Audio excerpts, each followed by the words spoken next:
Okay, we have accepted that Taylor has bad handwriting. You wrote this. You wrote this and you're lying.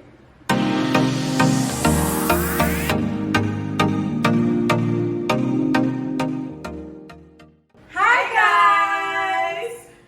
So this week we are here with a different kind of video for you. Yeah, we're gonna give you some tips on how to become a better aerialist. Yeah, and I'm excited for this tip. Yeah, definitely. As people who came with no acrobatic experience, very little experience being off the ground, let alone dancing in the air, we're really excited to be able to share things with you guys so that it's a little easier for you to improve on your aerial journey faster. Yes. Since we, like Taylor said, we didn't have any background, this tip that we're going to give you, actually, we really saw how it helped us to improve on our aerialist journey. And so this is why we want to share it with you, because looking at what other people were doing on their journey and what we did, we really think that this had a lot to do with how fast we improved compared to our classmates in our aerial classrooms. Yeah, and when we say that, we mean being able to do more advanced tricks a lot faster. It took us a shorter amount of time to kind of gain the strength to do that and to be more comfortable with them. So yeah, I think that this one is a really important one, and hopefully if you try it, you'd be able to see the difference as well. Yes. And before we do give you the tip though, we do want to mention that here on this channel, we provide you guys with tutorials and videos, tips and ideas on how to get different routines. So we either choreograph routines or we look at routines that other aerialists do, popular things we see on Instagram and TikTok and so on, and we break it down for you so that when you are practicing at home, you have an easier way to figure it out, because sometimes you spend a lot of time figuring out how to get into these positions. So we break down different types of videos here on this channel. Yeah, so if you're looking for other routines, whether it be like hoop, hammock, silks, pole, routines that we've tried and you're looking for tutorials for them, you can find some of them up here. Yes, you're right. Yeah. Okay, and we'll also be dropping some as we go along, so you can definitely check those out as well. Yes, so we want to encourage you on your aerialist journey, and we also want to see you improve as we continue to improve on our journey as well. Yeah, and you know, it's nice to have people that you can practice with at home. So it's really good to have this community of people who are trying to improve on their aerial journey on themselves while they're taking classes outside. I want to mention, speaking of which, practicing at home, we do have an affiliate link with Uplift Active. So be sure, if you are someone who's looking to purchase equipment to practice at home, whether it be a rig like the one we have here, or maybe you want a hoop, or you want to practice silks, or hammock, you should definitely check them out. So they have tons of different apparatuses, and especially when it comes to fabrics, lots of different designs you could check out. So totally check them out. We'll leave our affiliate link down below, and when you use that link to purchase, it really helps us out on this channel, so we're able to provide you more videos. So yeah, definitely check it out for us. Yes, and thanks in advance when you going to use our affiliate link. It really helps us, like Taylor mentioned. Yeah. Okay, so we get into this tip. Yeah. So the tip that we want to give you is going to the gym and cross training. So we found that when we started aerial, it also was not only the beginning of our aerial journey, but also the beginning of taking our fitness journey seriously. So this was a time where we started being more consistent with weight training in the gym. And we found that when we were able to go to the gym and strengthen our bodies, it also helped us a lot with the strength factor when it comes to aerial as well. Yes. So one of the first things that we saw improve with the going to the gym was our grip strength. Right? Yes. Yep. So it doesn't matter what apparatus you do need to have strong grip strength. And we found that doing things like deadlifts and dead hands and pull-ups and so on, training for these things in the gym really translated to us being able to hold longer while we were doing different routines and learning different positions. Yeah. Yes. So go to the gym because it helps you to build your grip strength. Yeah, definitely. So of course, when you're at the gym, you're using a lot of machines or a lot of things equipment like dumbbells or barbells or hanging on something. All of these require a lot of grip strength, and some of it is similar to like what we have in a hoop or something. So you get used to kind of wrapping your hands around and having to hold it. And then of course, when you add weight to that, it's almost like hanging your body in the air. So I think that helped us a lot when it came to, when it came to improving or getting stronger and holding ourselves in the air with our grip. Okay, and the next tip, Taylor, you want to take it away? Yeah, I think the next thing that going to the gym helped us with was our back strength. So of course, when you go to the gym, you train different parts of your body. For us, we did train our back at least once a week, right? Yeah, and that helped a lot. Well, of course, when we started, we were not able to do things like pull-ups, And for us, that was like one of the goals. We really wanted to do a pull-up. I remember when we made the goal to get a pull-up in 2019 because before then we were not able to do them, and we managed to get our pull-ups before the half. Yeah, before half of the year. Half of the year. Yeah, so it was really, really helpful when we were able to kind of little by little do the exercises that we needed to improve our back strength, especially like our lats and our traps, to help us to pull ourselves up. So that trained our back a lot, and also doing things like back extensions and stuff. Now, how this comes in handy, I think, would be like, let's say you're doing like, for me, isolation. That was really helpful, being able to pull up yourself, because you wouldn't be able to do that without training your back or being able to do a pull-up. Do you know the other one? I was thinking more in regards to like the silts, when you need to do the windmill. Oh yeah. You need to really engage your back for that, and when you look at it on the silts, it doesn't look like you're engaging your back, but when you go to the gym and train your back, you can feel the difference with the strength you have in your back to be able to hold that position. So for me, I felt like I got windmill a lot faster than the other girls in my class, simply because I was training my back once a week. Yeah, I think that was really, really, you got your windmill super fast. Yeah, that was super helpful. Another move that it helped with was, that move where you go into the hoop like dolphin and you the flower. Yeah, I found that really uses your lower back. So the more I trained my lower back in the gym, it helped me to get my flower a little bit faster. Still a little difficult for me, but I can do it. But yeah, definitely helped a lot. So definitely encourage you to go to the gym, especially to train your back. Yes. The next one, the third thing on our list, one of the benefits we see from going to the gym as an aerialist is your core strength. Core. This is my favorite part of my body to train.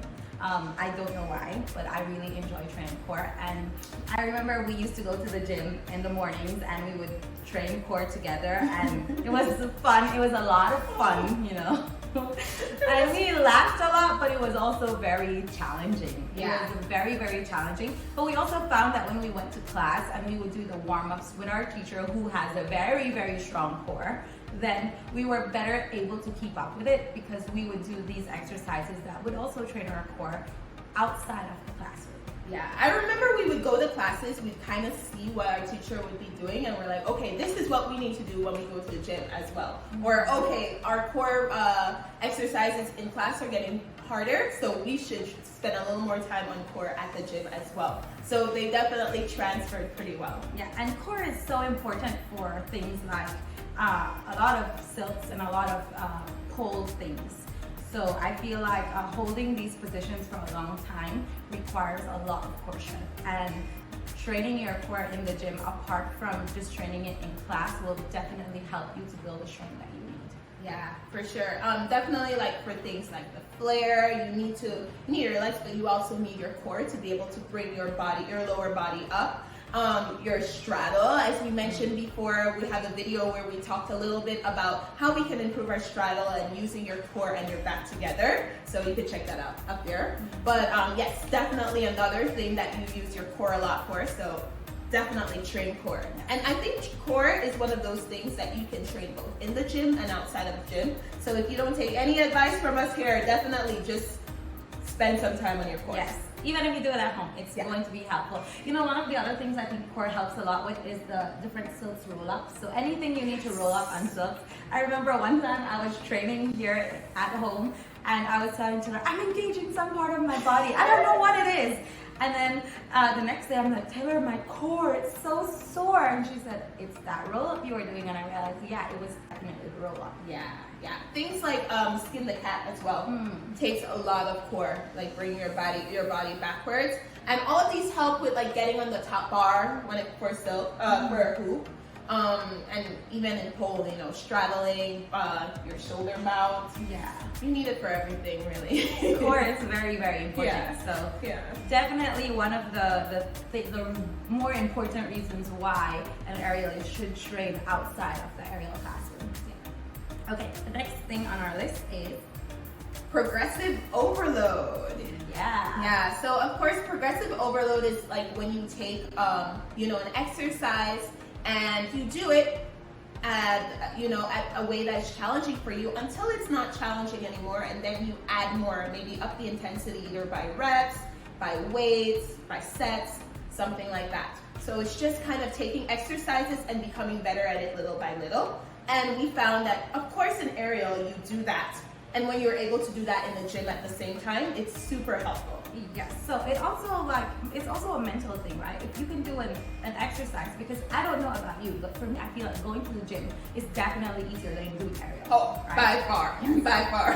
Yeah. So I feel like doing progressive overload in the gym is a bit easier than progressive overload in aerial. So it translates, you know, when you see that you're doing better in the gym, you want to up your aerial game as well. So it then translates to you doing more in aerial, for you wanting to challenge yourself more when you are practicing on any of the apparatus that you use. Yep. It also makes you a little more confident to make it more difficult, you know? For example, like when we're in class at first, we'll start by doing maybe 3 straddles at a time. And maybe next month we'll be doing 5 straddles. And then now how many do we do? We can do a lot of straddles. Yeah. We can do a lot of straddles. And some of our teachers will require us to do like 10 straddles before we start class now. Yeah. So you really see, before that, we think that it'd be a little bit harder for us to get there if we're not used to, okay, when something gets a little easier for us, it's time to add more. Yes. Like, you know, up the intensity. We gotta push ourselves. Yeah. Okay. The next one is that you will feel safer in the air. Absolutely.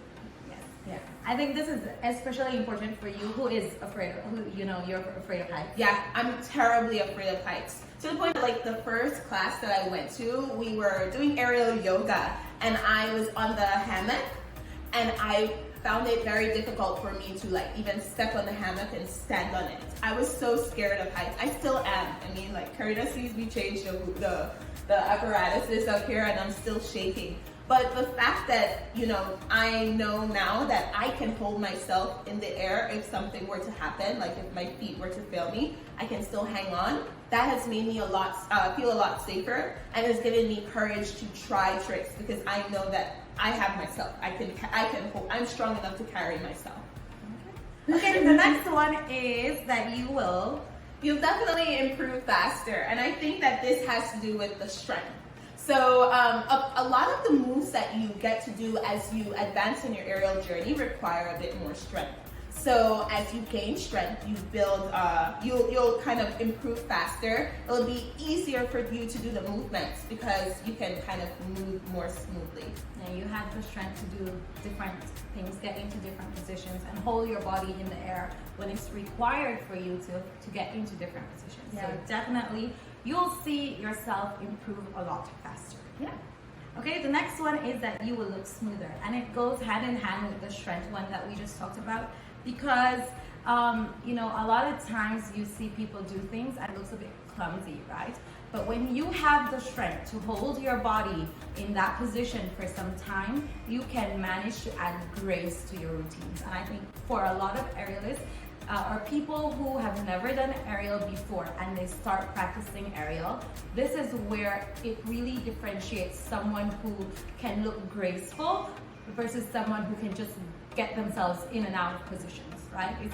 It's more of a performance as opposed to just, I need to do this next, now I need to go into this move, right? Yeah. So it looks less robotic, it looks more graceful, and I think it's one of the things that we focus on a lot so that we can improve our aerial performances and our everything that we do on our different aerial apparatuses.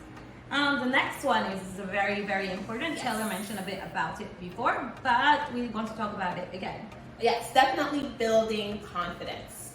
So when you go to the gym and you're able to get stronger and be able to hold yourself in the air and feel safer and everything, it builds your confidence. So you're able to tackle those moves knowing that you're able to do it. And also, I think it's physical and mental too. Yes, what I was gonna say, Yeah, I think it's physical and mental because you think about it in the physical aspect and you know, okay, I have the strength to do that. I can hold myself. But also mentally, if you've been in the gym and you've been challenging yourself there, and you know what it is to push yourself through that mental barrier when it comes to, getting all of your reps out or getting all your sets out, really like pushing yourself to failure, then you know that when you're in the air, you will have the confidence to keep going, even if you're not able to get it the first time, to keep pushing yourself until you're able to do it.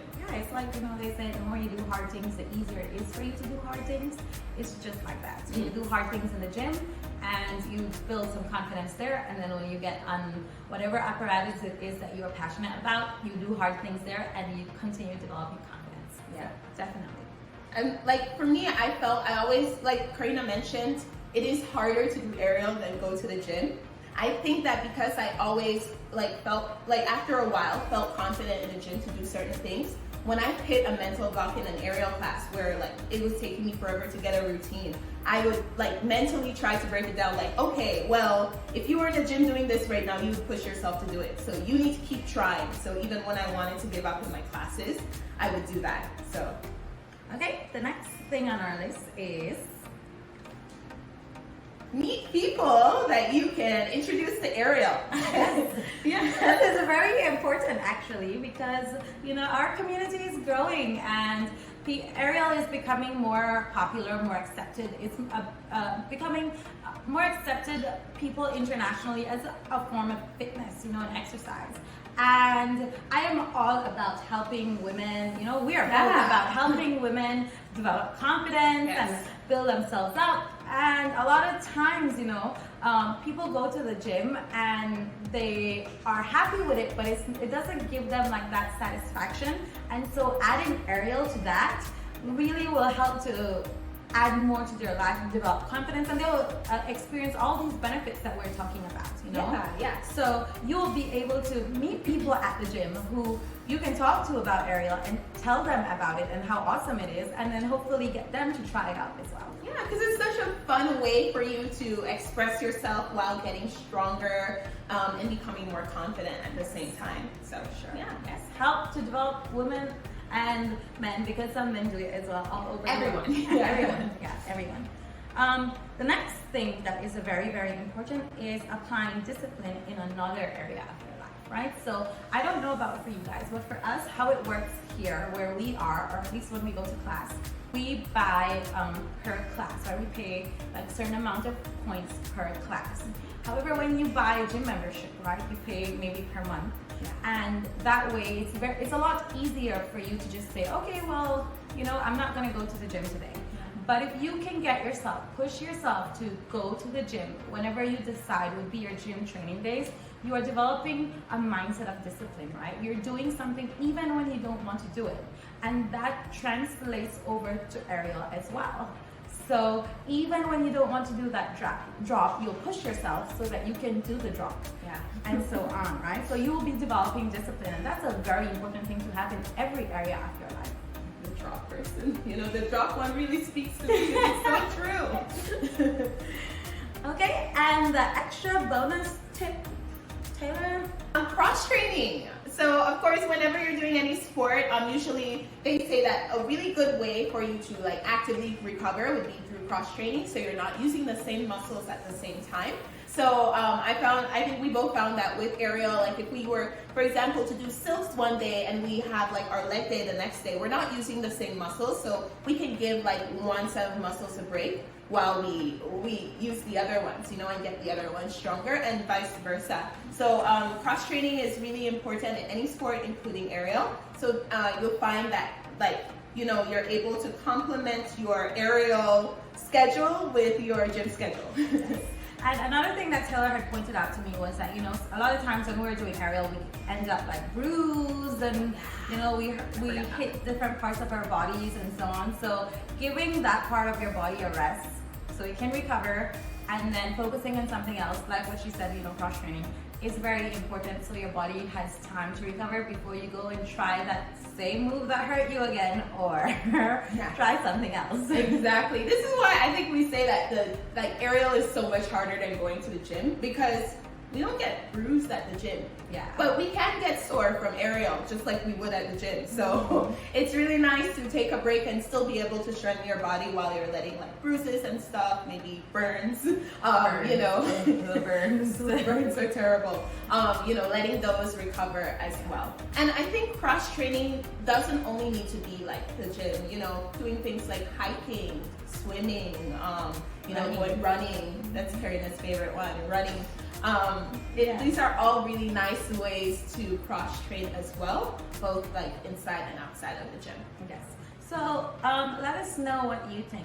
Do you, as an aerialist, go to the gym? Have you seen benefits of it? Are the benefits similar? Are there more benefits that you've seen that maybe we didn't talk about? Let us know, because we also want to, you know, brainstorm and think about this, because it also helps to motivate us on our journey as well. Yeah, and if you decide to give this a try, let us know and come back to us later and tell me how it's been for you, and if any of these reasons have stood out to you while you decided to incorporate like going to the gym along with your aerial journey. Yes. Another thing I wanted to point out though, you know how we said that when we started, some of our classmates were not going to the gym, and then we were going to the gym, and we saw improvement faster. But then later we saw a few of our classmates start going to the gym, and that's when we saw a huge difference with their performances as well. Exactly. Because maybe they had some flexibility, they were more flexible than we were, but then when they added strength to that, it was a game changer. It was like watching a professional aerialist perform for somebody who wasn't quite a professional as yet. And so it was really great, you know, it was awesome to see the gym add so much to this person's aerial routines and so on. Yeah, definitely. And now I can watch their videos all the time, and it's just amazing to see how much progress they've made just from, you know, combining both things together. You can really see the difference over time. Yeah, so I think that's all. Thank you so much for watching. Go ahead. If you like this video, remember to give it a like so that the YouTube algorithm can know that it's something that you find interesting and can show it to other people like you who need to see why they should go to the gym to improve their aerial journey. Yeah. Send this to your aerial friends and convince them as well. You guys can go together, you know. We have those fun core days like we used to have at the gym. Oh yeah. I don't know if you could tell, but I really do like the core days. It was just nice that, I think the best part is having a friend to train core with. Now I can push myself to do it. It's a lot more enjoyable, but I really feel like if I didn't have Karina pushing me to enjoy training my core, it would. It's funny because that's how I feel about my arms. Yeah. I didn't want to train my arms at all. I'm like, I'm an aerialist. I'm always in the air. That trains my arms. But hey, Taylor also pushed me, she motivated me. I see all her defined arms and like, I want arms like those.